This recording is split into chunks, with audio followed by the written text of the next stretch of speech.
You know what's strange? Some generations dominate the spotlight. Some are constantly analyzed. Some are endlessly debated. And then there's one that never asked to be understood. Generation X.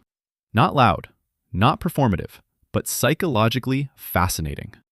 And if you were 10 years old, regularly coming home to an empty house, that silence shaped your nervous system more than you realize. No notifications, no location tracking, no text me when you get home. You unlocked the door, the house was quiet. You checked the clock. You calculated how much time you had before someone returned. You made something simple to eat, and you waited. Sometimes you waited for hours. And while you were waiting, you were thinking. No one called to check in. No one hovered. It wasn't dramatic. It wasn't framed as independence training. It was simply how life functioned.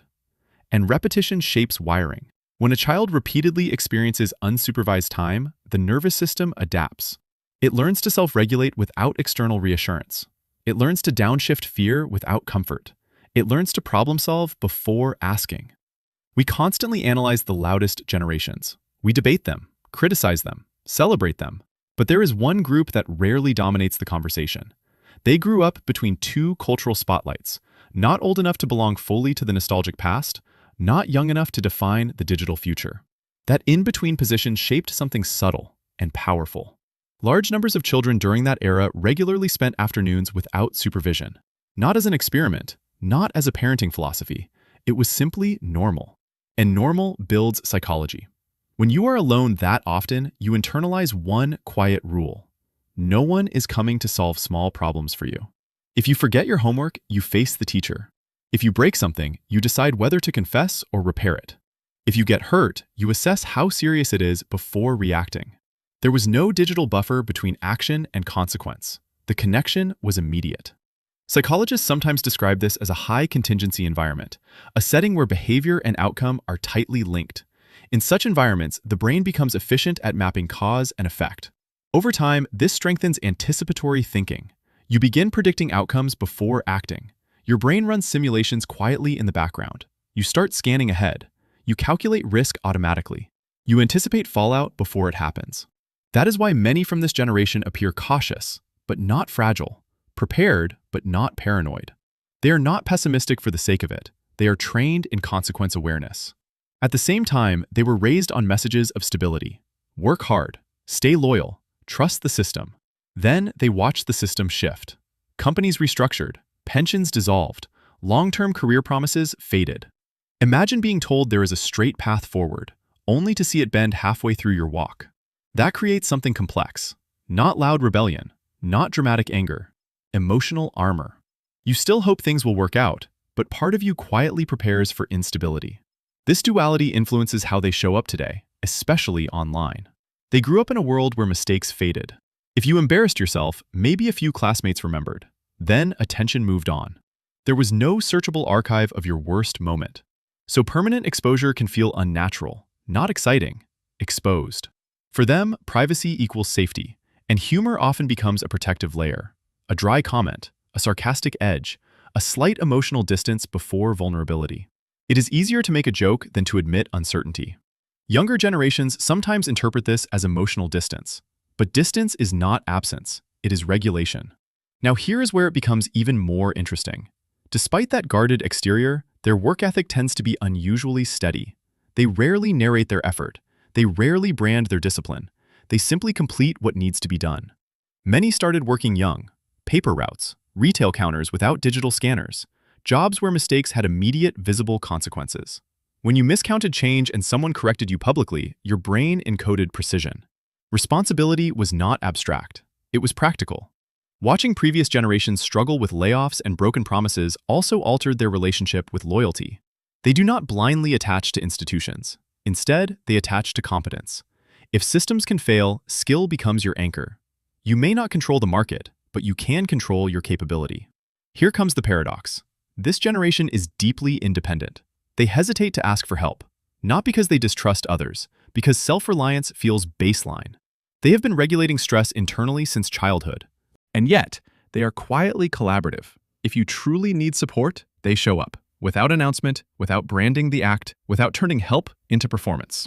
That pattern began early. When adults were busy, peers became stabilizers. You built alliances through shared autonomy. Their relationship with authority follows the same pattern. They respect competence. They follow skill. Titles alone do not impress them. Growing up, they saw authority figures make visible errors. Confidence without competence leaves a cognitive imprint. Trust must be earned through action. Economically, many entered adulthood during instability. Just as careers were forming, markets shifted. Industries transformed. Expectations had to be recalibrated. Repeated instability leaves residue in the nervous system. It trains you to scan for volatility. So diversification feels rational. Multiple skills, backup plans, side knowledge, emergency savings. Not because they crave hustle culture, but because unpredictability feels familiar.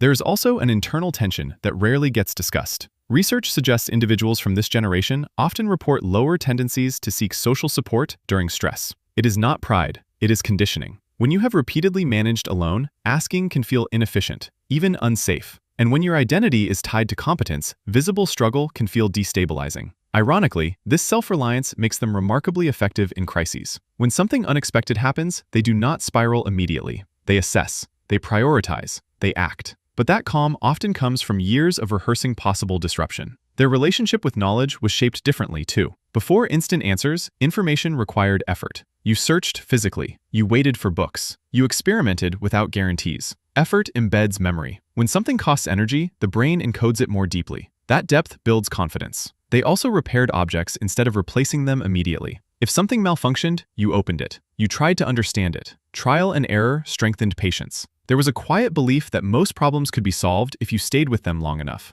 And that belief extended beyond objects. In relationships, in careers, in long-term goals, they endure. Not because they romanticize hardship, but because persistence feels neurologically familiar. Now, many are raising children in a world of constant tracking and instant reassurance. They often provide more supervision than they received. Yet some quietly question, does constant monitoring reduce internal regulation? Because in their psychological blueprint, being unseen felt safe. Being capable felt secure. Being dependent felt risky. This may be one of the last generations that clearly remembers prolonged boredom. Long afternoons with nothing structured. Silence that forced imagination. Time that demanded self-direction. Boredom is uncomfortable, but it activates creativity networks. It strengthens internal narrative building. It teaches the brain to generate stimulation instead of consuming it. When no one entertains you, you begin to entertain yourself. When no one guides you, you begin to guide your own thinking. That internal architecture becomes lifelong stability. They are often described as a bridge generation. They remember analog beginnings and digital transformation. They adapted without spectacle. They learned new systems quietly. They did not demand applause for adaptation. They recalibrated.